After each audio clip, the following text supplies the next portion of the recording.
Japan is a truly unique country with a long and interesting history.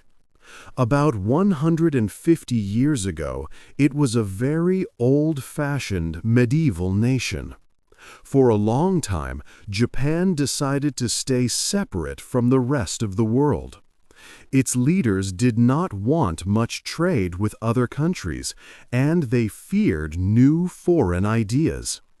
They believed this self-isolation would protect Japan's special culture and way of life. However, this period of being closed off eventually ended. Powerful foreign ships arrived, forcing Japan to open its ports to the world. Japan quickly learned from these outside countries. It modernized at an incredible speed, building new industries and a strong military. Soon, Japan grew into a powerful empire, expanding its influence and territory in Asia. Yet, this path led to a devastating conflict, and Japan lost the biggest war in all of human history, leaving its cities in ruins and many people suffering. Against all odds, Japan rose from these ashes. It achieved a new kind of victory, not through warfare, but through its impressive technology. Japanese companies developed innovative products like radios, televisions, and automotives, which became popular around the globe. Japan became known worldwide as a leader in technology and innovation, making it one of the wealthiest nations on Earth. But this period of great economic success did not last forever. After a remarkable boom, Japan faced a puzzling and long-term economic problem. This unique crisis has now affected the country for about 30 years. While many nations try to achieve steady economic growth and a slight rise in prices, Japan has struggled with the opposite. This book will explore how Japan transformed so dramatically, how it achieved such wealth, and why it has been dealing with these persistent economic challenges for such a long time. 2. The Black Ships arrive. In the middle of the 1800s, Japan was a very different country. For over 200 years, its leaders kept it closed off from the rest of the world. They did not want to trade with other countries or let foreign ideas come into Japan. This was because they feared outside influences could change Japan's traditional way of life and government. At this time, countries in Europe and America were becoming very strong. They had new factories and technologies. The United States, for example, was growing fast and looking for new markets. American ships often sailed across the wide Pacific Ocean to trade with China. This long journey was difficult, and America wanted a safe place to stop and get supplies. Japan was in a good position, but it was closed and did not welcome strangers. In fact, Japan's old laws even said that people on the coast should kill foreigners who landed without special permission. But this long period of isolation changed forever on one important day in July of 1853. 4 large, dark ships appeared on the horizon near Japan's Honshu Island. These were American warships, strong and modern, and they arrived at the shore a few hours later. An American naval leader, Commodore Matthew Perry, came with them. He gave the Japanese government a clear message. Japan must open its ports for trade with the United States. If they refused, America would use force. The Japanese leaders carefully thought about this demand. They remembered what had happened to China, which had recently refused to trade with Britain. China had lost a big war and then became like a colony, controlled by a foreign power. Not wanting Japan to face the same fate, the leaders decided to agree to America's demands. 6 months later, the United States and Japan signed a very important paper called the Convention of Kanagawa. This agreement allowed American ships to stop at 2 Japanese ports, Shimoda and Hakodate. They could trade there freely without paying extra fees. This meant that America gained a new place to sell its goods and get supplies in the Pacific. After this treaty, many cheap products from Western factories began to come into Japan. Japanese workers who made things by hand, like artisans, could not compete with these lower prices. Their businesses were hurt, and many people lost their jobs. Japan was now at risk of becoming a country that only sold cheap materials to others and bought expensive foreign goods. However, Japan would soon show that it was a special country and would not follow that path. 3. A new Japan. When Japan opened its ports, cheap goods made in factories abroad quickly came into the country. Japanese people had made things by hand for a long time.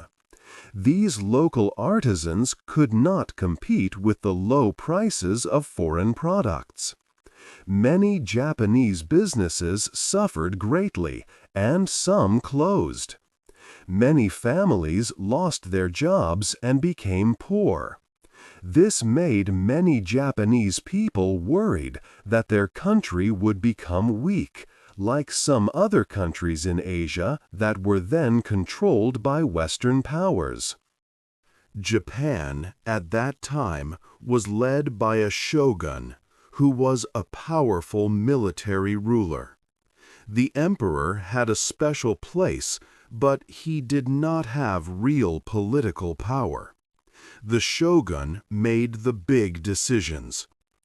Because the shogun signed the treaties and let foreign goods in, many people blamed him for the country's problems. His power began to weaken, and people felt he had shamed Japan.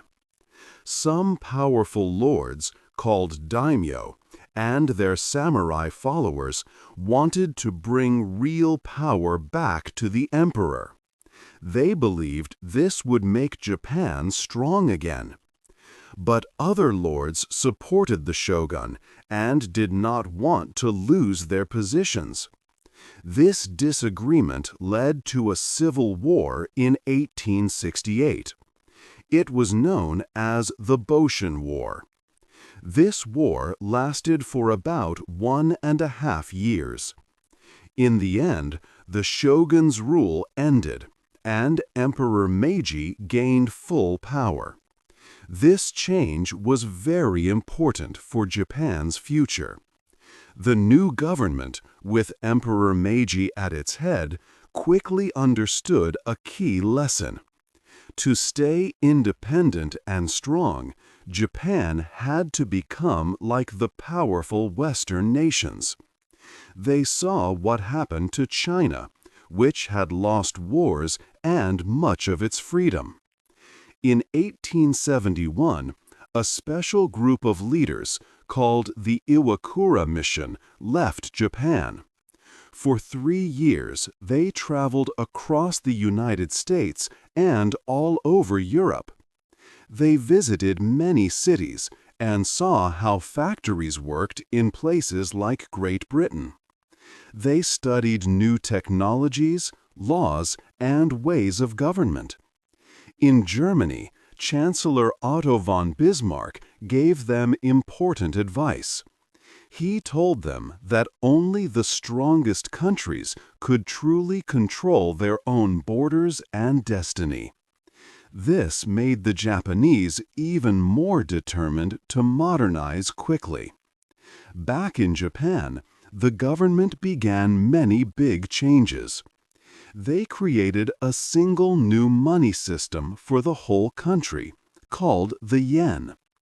Old local mints were turned into private banks, and big business families like Mitsubishi, Sumitomo, and Mitsui started to grow.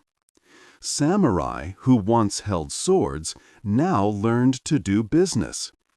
In 1872, Japan opened its first railway line, connecting the cities of Tokyo and Yokohama. European engineers helped build it. Now, people could travel easily from their small villages to cities to find work in new industries. Japan quickly moved from being an old feudal land to a growing industrial country in just a few decades. This was truly a new Japan, ready for the world. 4. A big new empire. Japan was changing fast. Its new factories and growing industries needed many things. They needed resources like coal and iron ore, which were scarce on the Japanese islands. For real growth, Japan knew it had to get these materials from other places. So Japan decided to build a strong military. The country quickly built a modern army and navy, learning from Western nations. Soon, Japan began to look outside its borders for more land and resources. In the late 1800s, Japan fought a war with China. Japan won and took control of Taiwan. This victory showed the world that Japan was a new, strong force in Asia, no longer a country that others could ignore. Japan's power continued to grow quickly. In 1905, Japan fought another big war against Russia. Many thought Russia would win, but Japan surprised everyone and won. This important victory made Japan even stronger. 5 years later, Japan took Korea and made it its colony. By the early 20th century, Japan had transformed from a small country into a real empire. It was now the most powerful nation in Asia. Japan also joined the First World War. It fought on the side of the Entente and was successful. This strengthened the Japanese government's belief that its path was right. By the late 1930s, Japan felt very powerful and nationalistic. It believed it was superior to other countries in its region. When the Second World War started, Japan sided with Germany. Japan hoped that with Germany they could challenge the Soviet Union and the United States. They wanted to become global leaders. This decision marked a very difficult chapter for the big new Japanese empire, leading to major conflict. 5. After the Big War. Japan faced a huge defeat in World War II. The war brought great destruction. 2 atomic bombs hit major cities, and many people died or lost their homes. The old Japanese empire was gone. Other countries like the United States, China, and the Soviet Union took its lands. This was a very hard time for Japan, a country that had worked so hard to become strong. After the war, the United States took control of Japan. An American general, Douglas MacArthur, led this change. The United States wanted Japan to become a peaceful, democratic country. They made Japan write a new constitution. This new law took power from the emperor, making him a symbol of the nation. Old business groups called clan monopolies were broken up. Censorship was stopped. Japan had to change many things to be like Western democracies.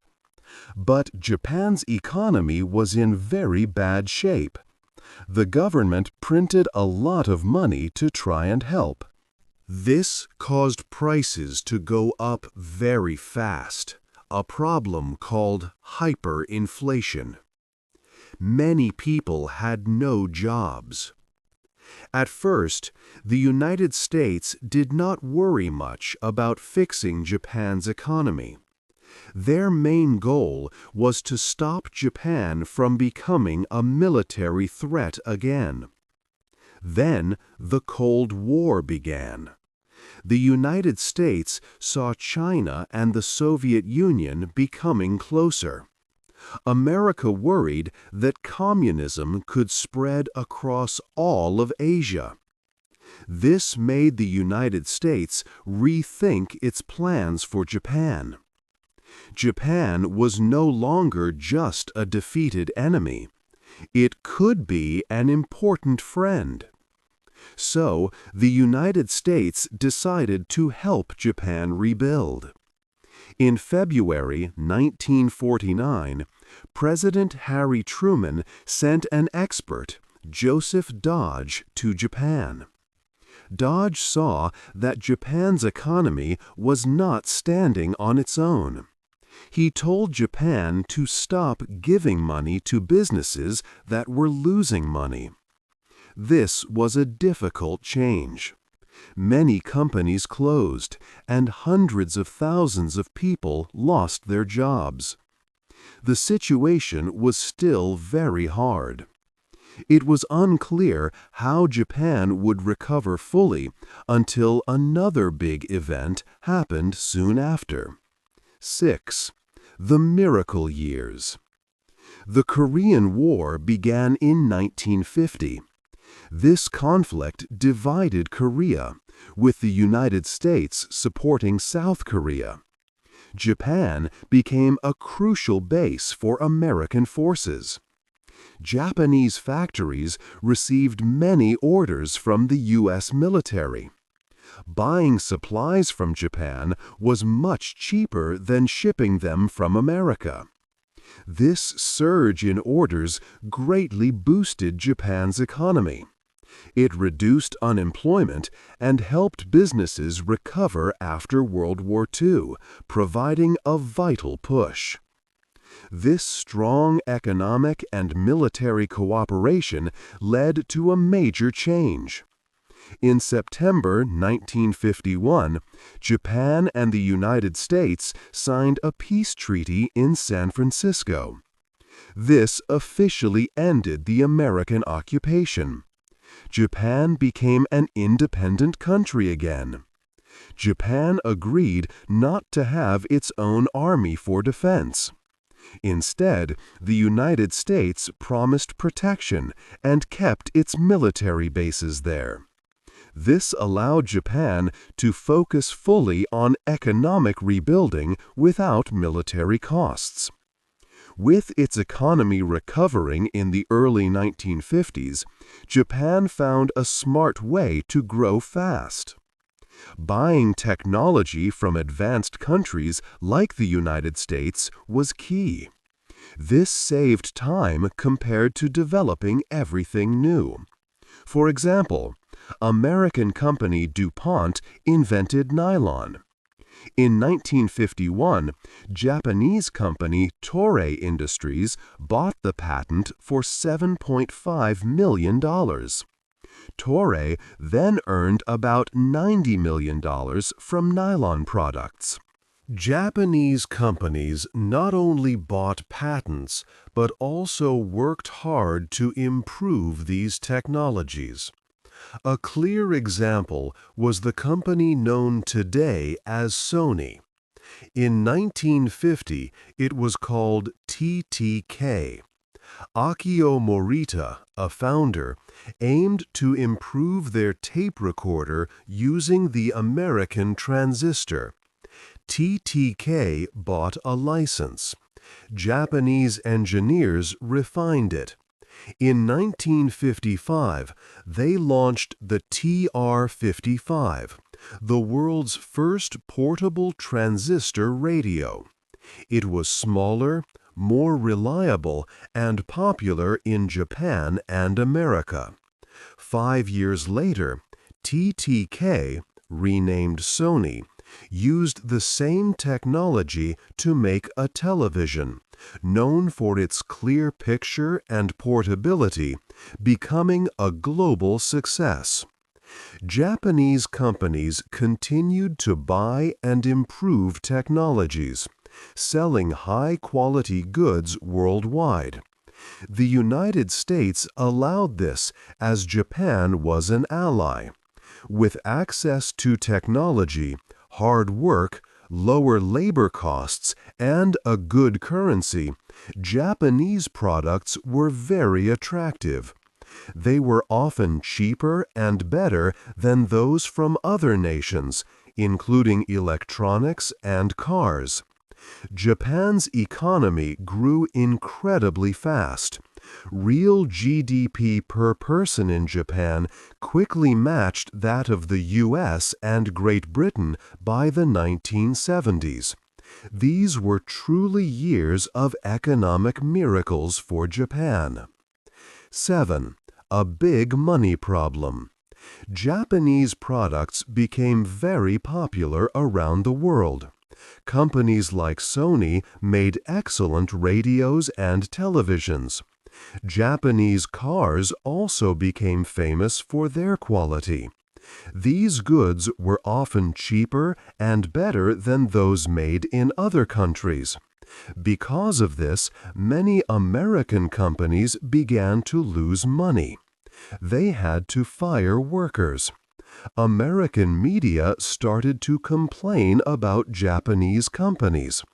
Some people in America wanted to put special taxes on Japanese goods to make them more expensive. But adding taxes on imports can hurt trade for everyone. So, in 1985, America and other big countries found a different solution. Representatives from the United States, Japan, West Germany, and Great Britain met at the Plaza Hotel in New York. They signed an agreement called the Plaza Accord. This deal meant that these countries would work together to change the value of their money. The goal was to make the American dollar weaker. This would make American goods cheaper for other countries to buy. At the same time, it would make the Japanese yen much stronger. The plan seemed good for everyone at first. However, the stronger yen made Japanese products more expensive for other countries. This hurt Japan's ability to export goods. Even with this, Japan entered a period of great excitement.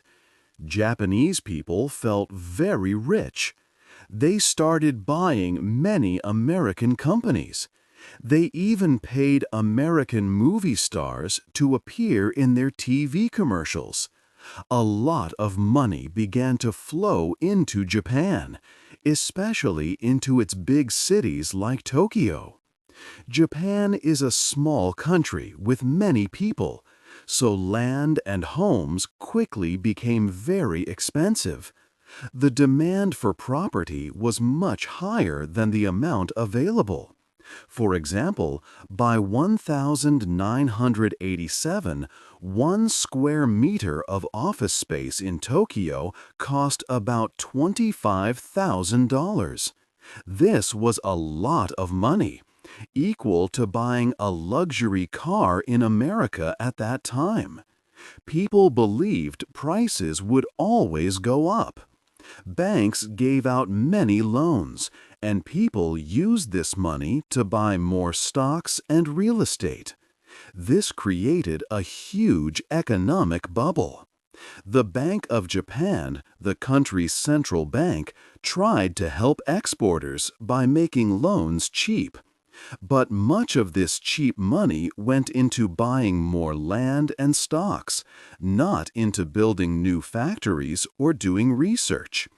When the Bank of Japan saw this, it tried to stop the bubble from growing bigger. It started to raise interest rates, but it was too late. As soon as the rates went up, the quick rise in prices stopped. People who had borrowed money to buy property and stocks quickly tried to sell them. This caused prices to fall very fast. The big money bubble burst. In just 5 years, the value of major Japanese company stocks fell by more than 50%. This crash caused panic and stopped people from buying things.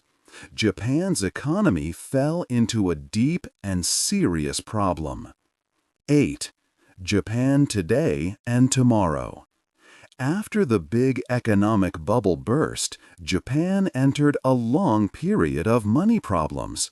This crisis has now lasted for about 30 years. While most countries want prices to go up a little, Japan has faced the opposite. Prices stopped rising, and people stopped spending their money. They often waited because they thought prices would fall even more the next day.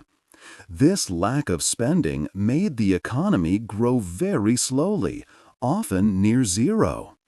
To try and help the economy, Japan's central bank made loans very cheap, sometimes even with no interest. This free money had a strange effect. It helped many companies stay open that were not making much profit. These businesses were not very efficient, but they could still pay their bills because the loans cost them almost nothing.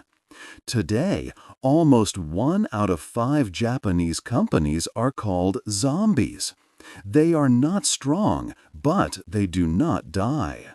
The government often does not let them close, and they do not fire many workers. This is because people fear that a lot of bankruptcies and job losses could make the country's economic problems even worse.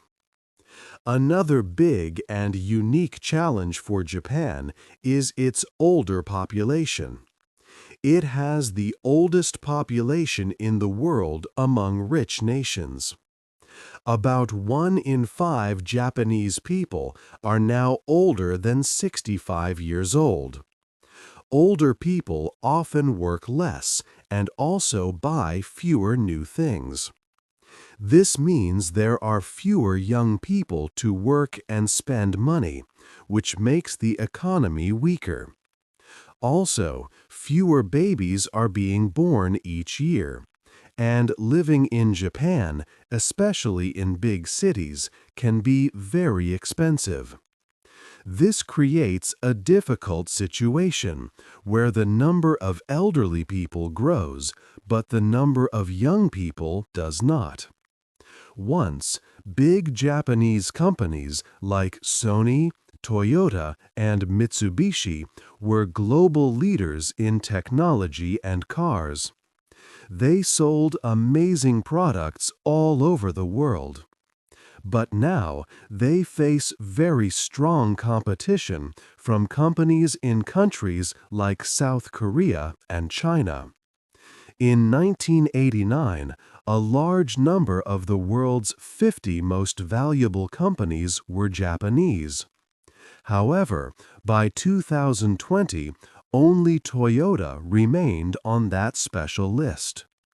Japan, which was once a powerful economic leader, now faces an uncertain future with many difficult questions.